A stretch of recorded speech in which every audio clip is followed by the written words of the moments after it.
Christian Page est avec nous pour sa chronique. Et puis, comme toujours avec Christian, il est question de choses qui sortent de l'ordinaire, étranges.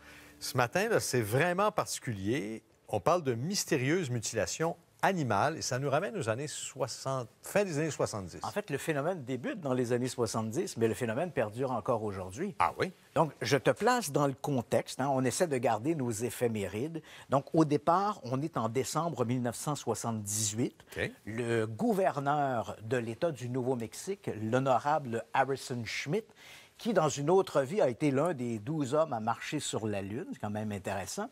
Donc, M. Schmitt envoie une lettre au Congrès américain en disant, voilà, avec les citoyens, il y a des discussions, et on est préoccupé par le phénomène des mutilations animales.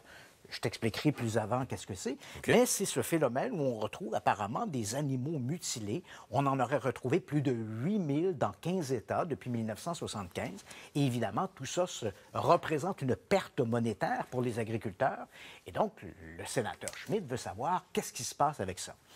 Sa demande n'est pas lettre morte, elle remonte aux autorités et éventuellement, en mai 1979, donc c'est notre éphéméride, en mai 1979, le FBI va charger l'un de ses enquêteurs spéciaux, un certain Kenneth Rommel, pour enquêter sur ces phénomènes de mutilation. On veut savoir qui ou quoi se cache derrière les mutilations animales.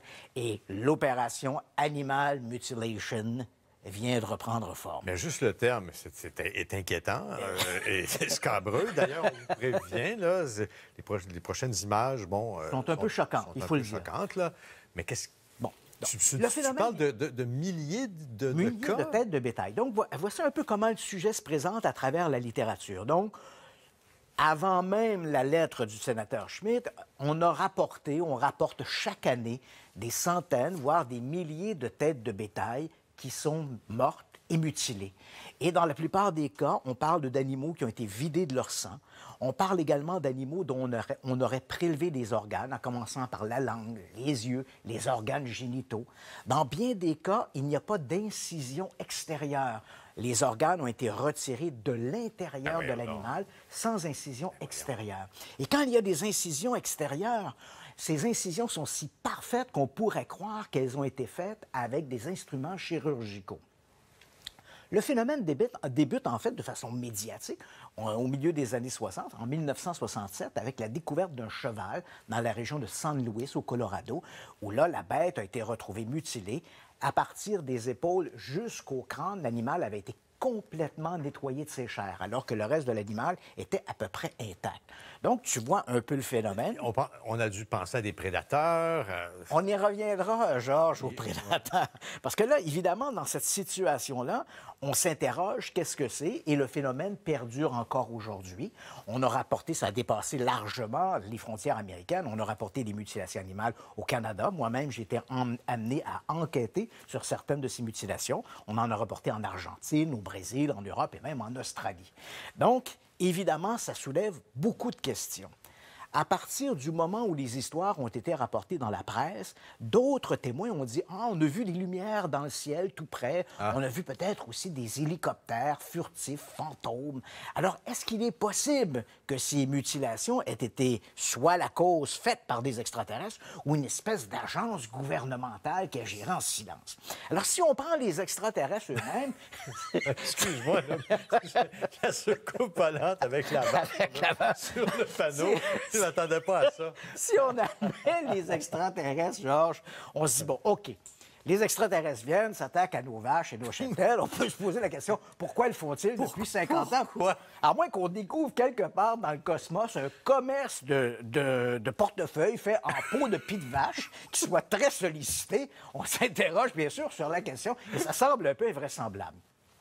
L'idée d'une faction du gouvernement, le scénario est le gouvernement envoie dans l'air, là on tombe dans les complotistes. Qu'est-ce qu'on nous cache? Oui, voilà, qu'est-ce qu'on nous cache. On envoie dans l'air un gaz avec une signature précise et la nuit venue, des groupes, des milices vont chercher des échantillons pour les analyser, pour voir comment ce gaz serait un gaz inoffensif, bien sûr. C'est une expérience. Oui, comment le gaz se répand à travers les cheptels d'animaux. Et advenant une guerre bactériologique, On n'aurait qu'à changer un gaz ayant les mêmes propriétés aérosols, mais on le change par un gaz qui contient bien sûr des éléments pathogènes mortels. Et on est au bord de l'apocalypse. C'est bien comme idée, mais ça ne tient pas non plus la route, parce que le gouvernement, avec les moyens qu'il a, tu comprends qu'il pourrait acheter ses propres cheptels C'est d'animaux. compliqué pour rien. Oui, faire ses propres expériences sans demander à personne. Puis bon, voilà, on ne pose plus de questions. Oui. Alors, pourquoi ces mutilations-là perdurent-elles encore aujourd'hui? En juin 1980, donc 13 mois après avoir débuté son enquête, Kenneth Rommel publie son rapport. Et je te rappellerai qu'une phrase qui dit « Si tu veux du rêve, crois. Si tu veux la vérité, enquête. » C'est ce qu'a fait M. Rommel. Le rapport est si difficile à obtenir que certains croient que le document n'existe même pas. J'ai vu ton adresse, là. Oui.